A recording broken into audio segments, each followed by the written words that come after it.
So, let's talk about your digital life in 2025. What's it going to be? Unbelievable convenience, absolute control, or just total chaos?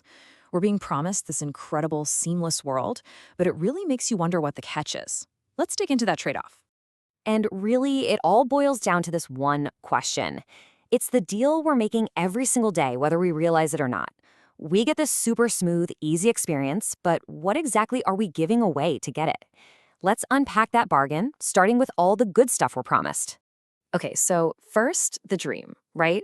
The big promise is this world where technology just works for you, you know? It handles all the boring stuff, freeing us up to do, well, anything else. You look at industries like healthcare, which are still kind of drowning in manual work, and you can see they're right on the edge of a massive digital shift that could make everything so much more efficient for all of us. And look, this isn't some far off sci fi fantasy. A recent survey from Deloitte found that 52%, that's over half, of global health leaders believe digital transformation is going to have a major impact on their plans for 2025. I mean, that's a huge bet from the people in charge on a future that's way more connected and automated. So, what's the tech that's actually making this happen? Well, that brings us to this idea of agentic AI. Now, this is not your average chatbot. We're talking about AI agents that can juggle complex, multi-step jobs across a bunch of different apps all by themselves. Imagine a digital assistant where you don't just get a reminder to book a flight, it finds the best deal, books it, sticks it on your calendar, and even lines up a car to the airport, all from one simple request. And here's where you see the real-world results. In a field like healthcare, this kind of automation is an absolute game changer. Deloitte's research shows that this tech can free up anywhere from 13 to 21% of a nurse's time every single year. That's hundreds of hours for each nurse that can go from paperwork back to actually caring for patients. The upside is crystal clear. More efficiency, less burnout, better care. But there's always a but, right? For all the amazing benefits, this seamless world is built on a hidden structure that runs on our personal data. A lot of it. And the systems that gather and use all that data are built for control in ways that are often completely invisible to us. And to really wrap your head around how this works, we need to take a quick and kind of weird trip back in time to an 18th century prison. Meet the panopticon.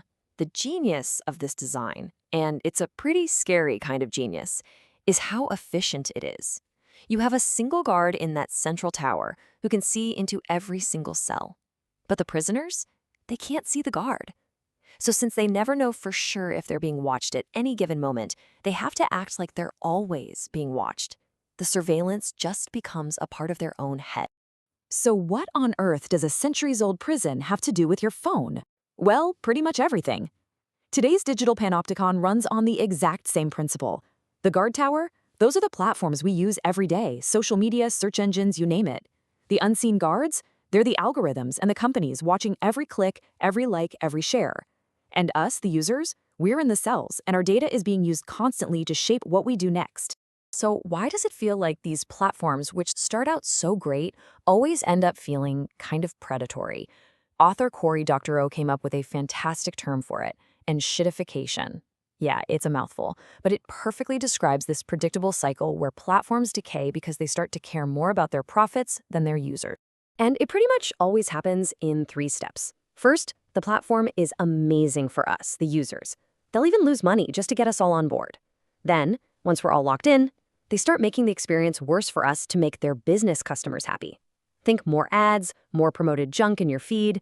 And finally, once the businesses are locked in too, the platform squeezes them, clawing back all the value for itself. The service quality goes down the drain, and the whole thing just becomes a mess. And here's the thing, this isn't just some abstract theory, we all feel this happening.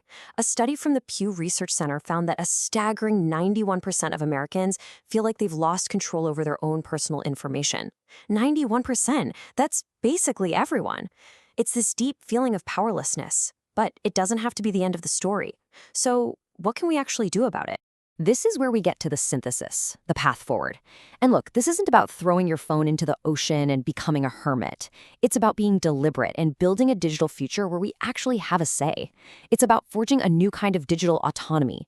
And that takes a mix of new rules, new technology, and frankly, a new mindset. Now, on the legal side of things, we've got frameworks like GDPR in Europe and the CCPA in California. They come at the problem from slightly different directions. You can think of it like this. GDPR is basically an opt-in system. Companies need your explicit yes before they can use your data. CCPA is more of an opt-out system, giving you the right to tell them to stop after they already have it. Both are super important because they prove that we can set new rules and give some power back to people. And what's really cool is that technology itself can be a huge part of the solution. There's this whole category of tools called privacy-enhancing technologies, or PETs. They're designed to protect our data while still letting companies do useful things with it. Take something like homomorphic encryption. It lets a company analyze your data without ever actually decrypting it and seeing it. It's kind of like being able to solve a math problem that's written on a paper inside a locked box without ever opening the box. It's amazing stuff, and it proves we don't have to choose between having cool tech and having privacy. But, beyond all the laws and the complex technology, there's a much simpler and maybe even more powerful idea. After the music site Bandcamp was sold, a journalist named Anil Prasad wrote this, and it basically kicked off a whole movement called #BeYourOwnPlatform. The idea is simple but radical. Take back ownership of your own space online. So what does that really mean? Well, it means choosing a different way to be online. It's about consciously moving away from the stream. That endless, chaotic fire hose of social media that's always screaming about what's new and loud. The alternative is to build a digital garden, your own personal, curated space where you can connect ideas and let them grow over time. And this doesn't have to be some big, complicated website. It could be a newsletter you control, a personal wiki, even just a public folder of notes. The whole point is to shift from just passively consuming to actively and intentionally creating in a space that is 100% yours. All right, so how do you even start? It can sound a little intimidating, but the #BeYourOwnPlatform guide offers some really simple advice. First, just take small steps. Don't try to build a massive online empire overnight. Second, do with other people. Find others on the same path because this is a movement, not a solo project. And third, and this one is huge, before you sign up for any new service, ask one simple question. Can I easily take my data and leave? It's all about making smart choices that keep you free and prevent you from getting locked in. And that brings us right back to the beginning, to the fundamental choice we all have to make for our digital lives in 2025 and beyond. Are you just going to be the user, enjoying the convenience? Are you going to be the product, where your data and your attention are sold off? Or are you going to take the steps to become your own platform, building a little corner of the internet that you truly own and control? The future is going to be a mix of all three.